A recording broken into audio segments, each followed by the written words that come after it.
Allô les amis, alors aujourd'hui nous sommes le 8 décembre. Alors quelle belle histoire je vous raconte aujourd'hui.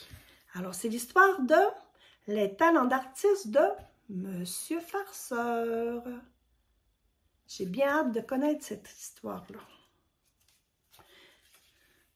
Le ciel était bleu, les oiseaux chantaient et Monsieur Pinceau avait un air joyeux.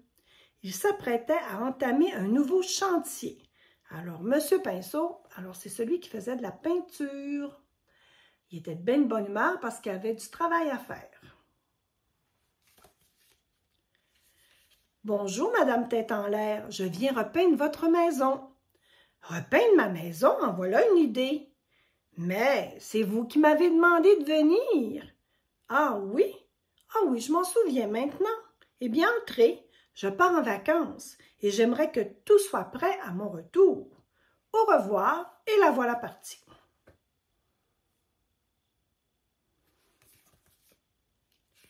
Le lendemain, le nouvel ouvrier de M. Pinceau arriva. M. Pinceau, c'est un peintre en bâtiment. Mais c'était M. Farceur, son nouvel ouvrier. Tu connais M. Farceur, n'est-ce pas? Il passe son temps à jouer des bons tours et surtout des mauvais tours à ses amis. Lui confierais-tu le soin de repeindre ta maison? Monsieur Farceur. Monsieur Pinceau lui fit faire le tour de la maison de Madame Tête en l'air. Dans la salle de bain, je verrais bien du rose et du blanc, dit-il. Je suis à vos ordres, patron. Monsieur Farceur a dit oui. Je suis à vos ordres, je vais faire ça comme il faut. Mais il part à rire, Je sens que je vais faire une véritable œuvre d'art, s'exclama M. Farceur en suivant son patron à travers la maison. Je pense qu'il a des idées un peu spéciales, M. Farceur. Je ne sais pas comment va être la maison de Madame Tête en l'air.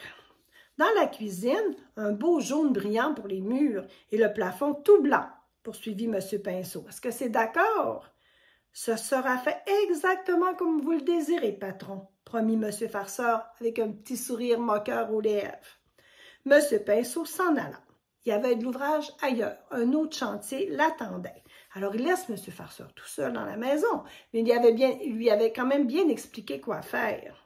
« Et si on s'amusait un peu? » s'écria M. Farceur. « Je vais peindre la chambre de Madame Tête en l'air en orange. Je sais qu'elle déteste cette couleur. » Et pendant que M. Farceur travaillait, regardez bien, il met du orange dans la chambre de Madame Tête en l'air, puis Madame Tête en l'air, elle déteste l'orange. Madame Tête en l'air, elle passait des belles vacances.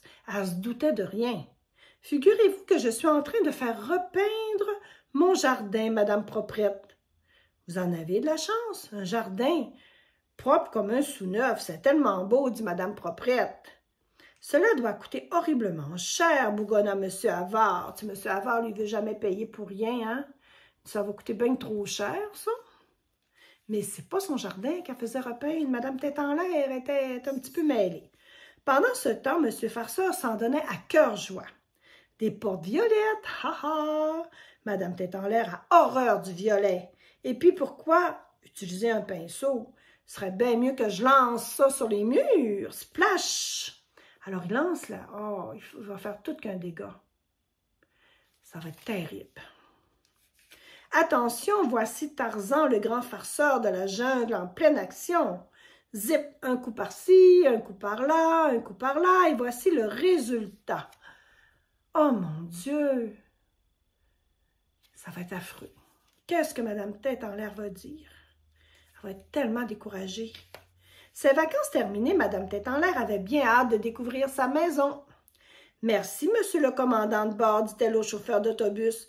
Mais vous oubliez votre valise, Madame Tête en l'air. Ah, c'est vrai, je suis toujours tellement distraite. Encore merci. » Et elle s'empressa de rentrer chez elle. Elle avait vraiment hâte de voir sa maison toute peinturée en neuf. « Oh, ma cuisine! Oh, mais... » Je me suis trompée de page, excusez-moi. « Oh, mais c'est... » En entrant dans son salon, mais elle dit Mais, qu'est-ce qui se passe? Monsieur Pinceau, il dit, c'est horrible, hein? C'est complètement raté. Il était catastrophé, monsieur le patron. Il n'était pas venu voir avant. Mais non, ce n'est pas ce que j'allais dire, dit Madame Tête en l'air. C'est vraiment magnifique, c'est moderne, une véritable œuvre d'art. Elle est contente. Imaginez-vous qu'elle est très contente. Puis M. Pinceau, lui, est tellement découragé de voir ça, parce que M. Farceur, franchement, il a fait beaucoup de farces. Mais on dirait que Madame Tête en l'air, elle aime ça. Oh, ma cuisine, quelle merveille! C'est votre salle de bain, là. Vous n'êtes pas dans la cuisine, là, Madame Tête en l'air.